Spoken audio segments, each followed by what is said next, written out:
guys, it's me, Miss Mandy. I'm just in here building a sandcastle. Have you guys ever built a sandcastle before? Maybe at the beach, or maybe you have a sandbox at your house that you can do this in. One of our favorite things is to come out here and see how many sandcastles we can build.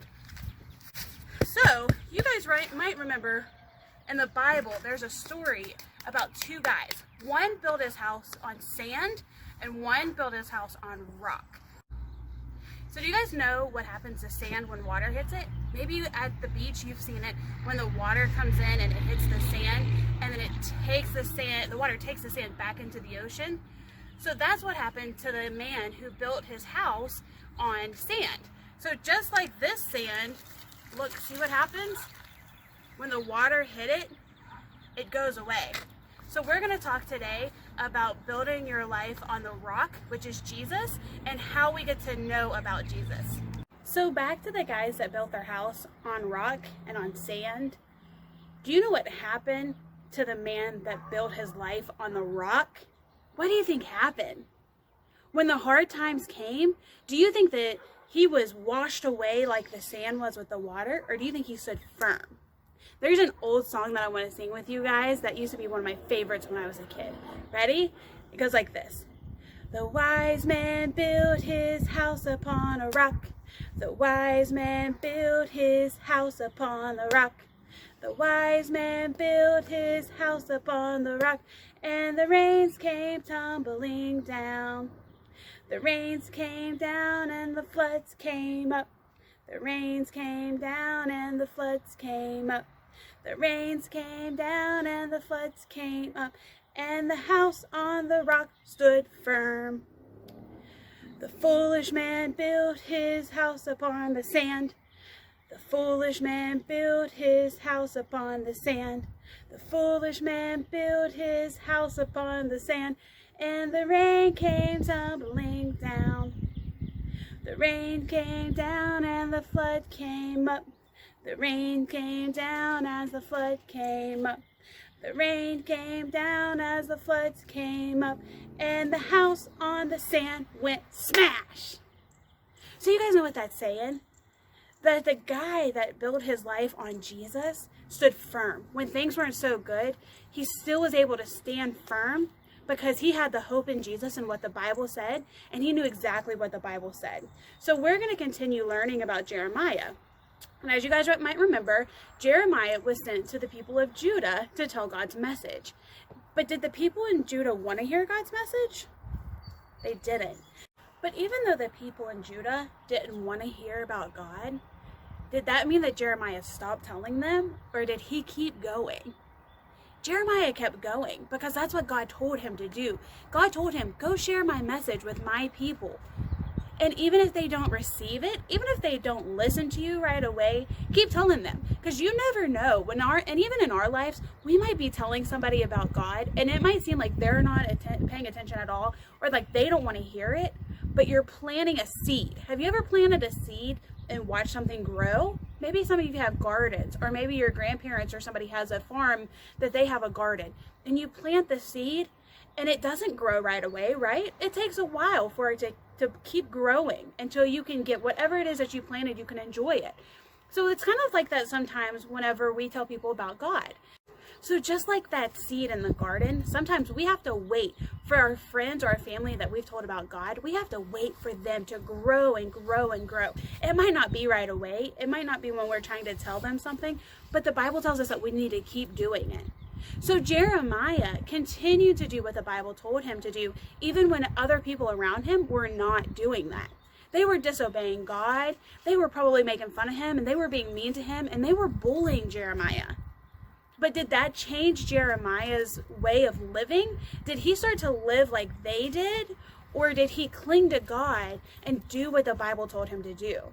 He clung to God, and he kept telling the people about God and about how amazing that God is. And you might remember, Jeremiah is young. He was really young whenever God called him to do that.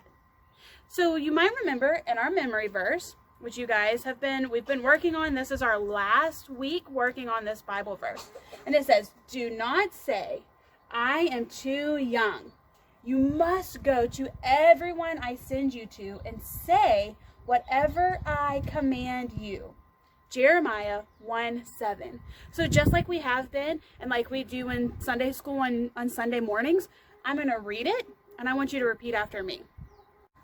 Do not say, I am too young. You must go to everyone I send you to and say whatever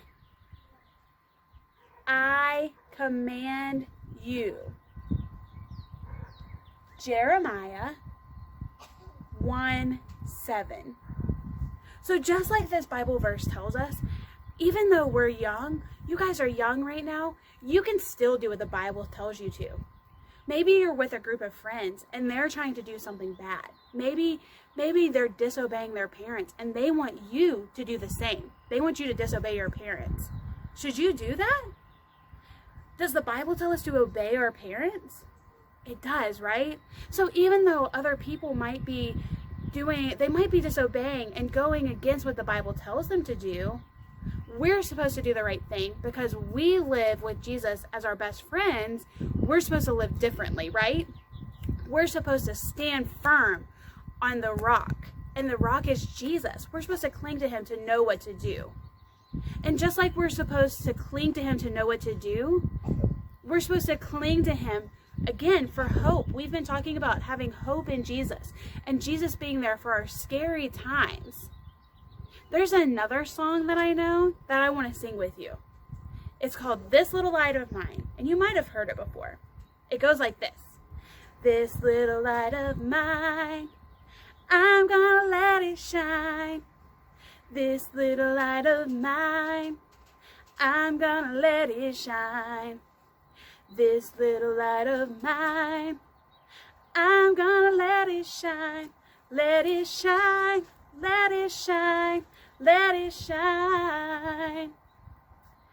Hide it under a bushel, no, I'm gonna let it shine. Hide it under a bushel, no, I'm gonna let it shine. Hide it under a bushel, no, I'm gonna let it shine. Let it shine, let it shine, let it shine. Even when I'm afraid, I'm gonna let it shine.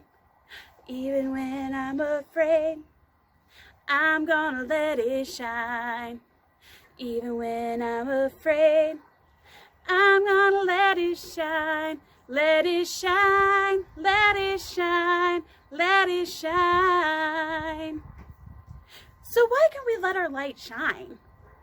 Because we have hope in the Bible. The Bible tells us everything we need to know about letting our light shine, even if other people aren't, or even if we're afraid because it's a scary day or it's a scary night. Maybe you're laying in bed and you're scared.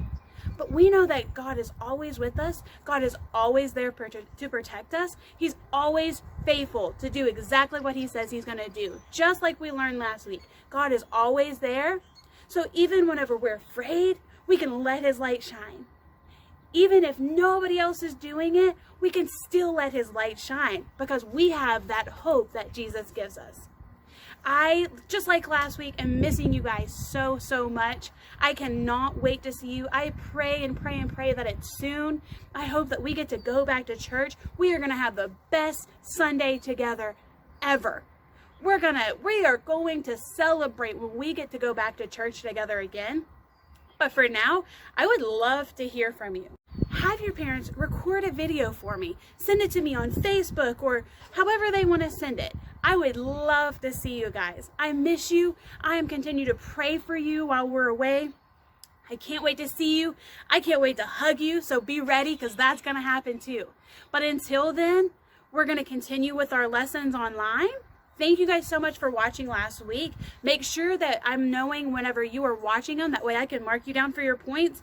Remember, you still have time to learn your memory verse. Even though this is your last week, you still have time and you can still earn those points. I hope that you guys have a great week. You might hear the birds singing in the background right now. It's cloudy. It's kind of chilly. but it's still beautiful. The birds are still singing. It's a great day. I hope that you guys have a great day. I love you guys. I love all of you. I cannot wait to see you, and I'm praying for you. Bye, guys. Have a great week.